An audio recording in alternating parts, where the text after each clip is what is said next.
Sorry for the interruption.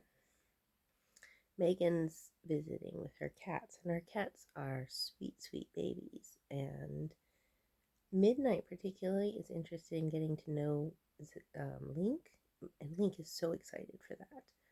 But in his excitement, he is likely to frighten Midnight, so I have him on a leash, and I wanted to make sure I had the end of the leash handy. So we're going to back up just a little bit. Yeah, the ones in the village must. We had quite the display yesterday. The tourists will have told them everything, he said. The ones camped out? Not sure. The real question is whether Artheno is going to finally come herself. That old fool would have shown her hand by now if she were here, came a silky voice from behind them. Gav did not turn around, but the hairs on the back of his neck stood up. How long had Zarakonar been standing there? How much had he heard? But she almost never leaves her tower, Zarakonar continued. She'd rather send out her idiotic heroes, and we've already seen how well that went for her. Out of the corner of his eye, he could see Alicia staring straight ahead, visibly wishing she were anywhere but here. That was all right. Gav wished she was anywhere but here as well. That one is a nice example. How shall we deal with him? Zarakonar mused, looking down at the bard. His condescending look made it clear that he did not actually value an opinion from his lessers. I wouldn't want us to be disturbed this afternoon. No one wants a break in concentration. Dread twisted Gav's stomach. The bard, related to Alicia or not, was a dead man. The question was, how many more would die with him? A hero party of 3? Part of the town? Zarakonar not only would not care about avoiding collateral damage, he would revel in it. Gav barely dared to breathe. He tried to keep from looking at Alicia, not wanting to call attention to her. He mentally willed her to do the same. Fade into the stonework. Let Zarakonar stay focused on the hero, and maybe she would survive. After all, he only needed Gav. His apprentice was extraneous. Surely she realized that. What are they doing out there? She asked, her tone artificially bright.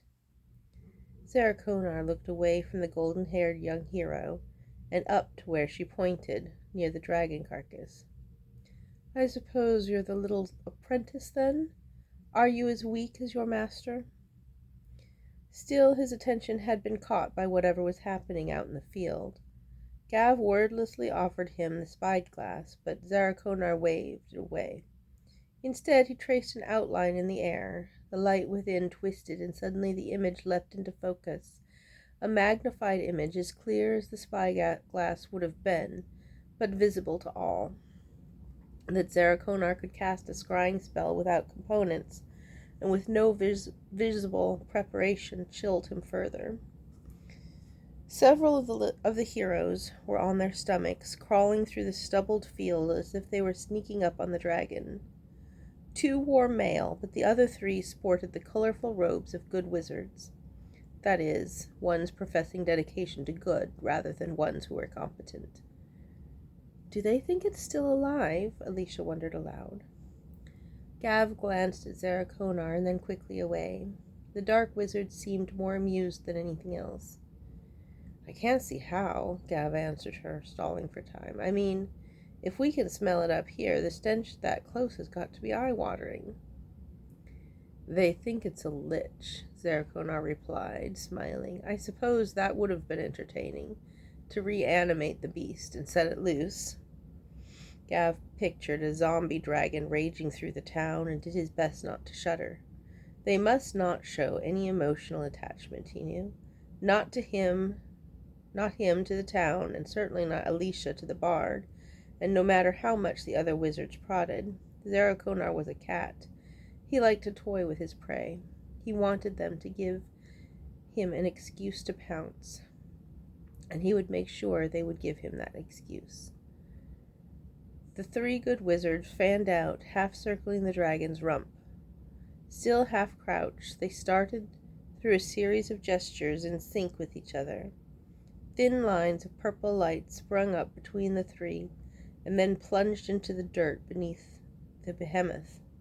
The lines would have converged immediately below the beast's center of mass.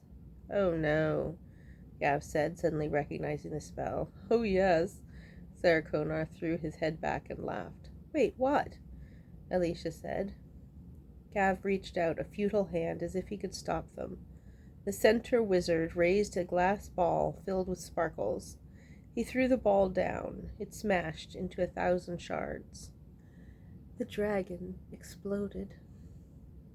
The dirt fountained up into the air well above the height of the castle.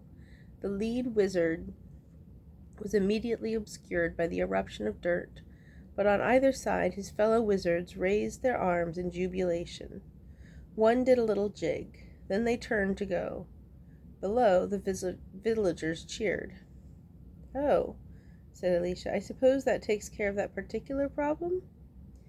Gav tackled her to the ground as Zarakonar flung up a hand. Even as she squirmed in protest, he tried to cover her head at least with his chest. Zarakonar's shield flared above him, and only him, Gav noted, with irritation. Alicia spat out, "What are you—" And then the rain began, and then the screaming. The corpse of the dragon, blown thoroughly to smithereens but not remotely vaporized, rained back down to earth in a million chunks of varying sizes. This high up, it was mostly splatters of blood, although the occasional thumb-sized piece of rotten dragon flesh pelted Gav's back. He looked up again as quickly as he dared, unwilling to keep his eyes closed too long in Zarakonar's presence. He saw a giant chunk of tail plummet out of the sky. Their jubilation transforming to panic, the heroes took to their heels. They zigzagged back and forth as pieces of dragon, some as large as a horse, smashed into the ground around them. Gav couldn't see the village over the parapet, but he could hear the shrieking and the squelching. An eye from one of the twin heads hurtled down at Gav. Time seemed to slow down. The pupil reflected back his horrified face, and then it slammed against the stones, bursting like an overripe melon. Goo splashed across Gav's cheek. Zarakonar stood with his hands planted on his hips, green shimmer above his head deflecting the shower of decay. He looked down at Gav, crouched over his apprentice, and smiled. His unnaturally white teeth gleamed. A chill ran down the back of Gav's neck. He had just given Zarakonar the confirmation that he had been looking for.